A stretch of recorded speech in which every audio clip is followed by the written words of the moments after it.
all that bloodshed. And I want to tackle that subject now because any honest reader of the Old Testament faces that great dilemma: how to deal with all the bloodshed in the Old Testament. And if that's not an issue for you, it may be an issue for someone you're talking to. So I want to give you some ideas about how to think about all that bloodshed. For it is, for us, I think, an embarrassing book as well. 510 killed in Susa on one day, 300 on the next day, and throughout the empire, 75,000. Well, here are some ideas which might help us to put these facts in context. Firstly, what was planned was genocide, one of the greatest crimes against humanity. Persia had, in fact, what we would call humane customs and patterns of respecting cultural and religious diversity.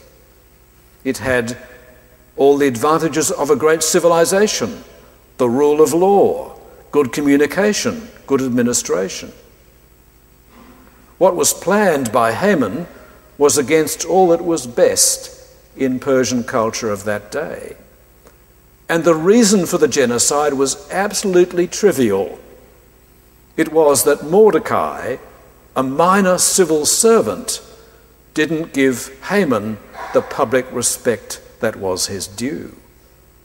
And because Mordecai was a Jew, Haman then planned to kill, I quote, all the Jews, men, women, and children, to destroy, kill, and annihilate them, and to plunder their goods.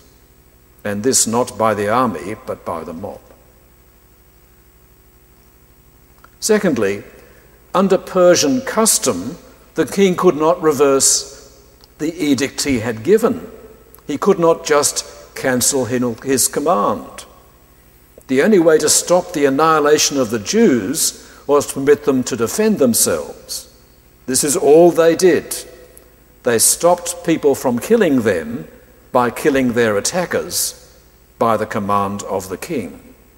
It was, in fact, self-defense authorized by the state. Thirdly, those who did attack the Jews on those days knew what the king had instructed. While they were attacking on the basis of one command, they knew the Jews could defend themselves on the basis of another command. They had been warned. Fourthly, these were violent days, and we shouldn't be surprised to find violence on the pages of the Bible, because the Bible is about real life, not romance. Fifthly, we shouldn't think that God approves of all the violence in the Bible. So we read in Zechariah chapter 1 and verse 15, God says, "I am very angry with the nations that feel secure. I was only a little angry, but they went too far with the punishment." So when the Babylonians came and destroyed Jerusalem, they were God's agent. But God is now saying they were too violent. They went too far in their violence.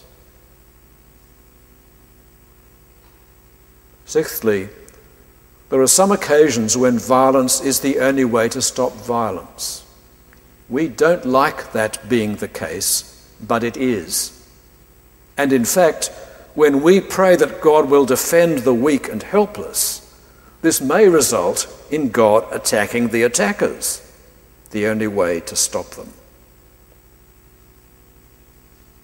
Next point, the fact that this story is in the Old Testament is not a justification for doing what God's people did on that occasion. Paul teaches in Romans 13, "Do not take revenge, my dear friends, but leave room for God's wrath, for it's written, 'It is mine to avenge, I will repay.'" And finally, as Calvin reminds us, in the Bible, good things and bad things in this life are signs of the future when Christ returns. The good things, the good gifts of God, like the promised land, the prosperity, all the blessings of God in this world, are signs of greater blessing when Christ returns. And so too, God's judgments in this world, like acts of judgment, are signs of the greater judgments to come. So the plagues of Egypt, by which God broke the power of the mighty Egyptians so they would let his people go, are just signs of the greater judgments which God will bring on the world in the future at the return of Christ. God's protection of his people in Esther's day is a promise that God will rescue his people when Christ returns. And the sufferings of those who attacked the Jews in Esther's day are a warning to those who attack God's people in any age, and a warning of the great judgment to come, far more frightening than the last chapters of Esther, when God will judge all who oppose him and oppose his people.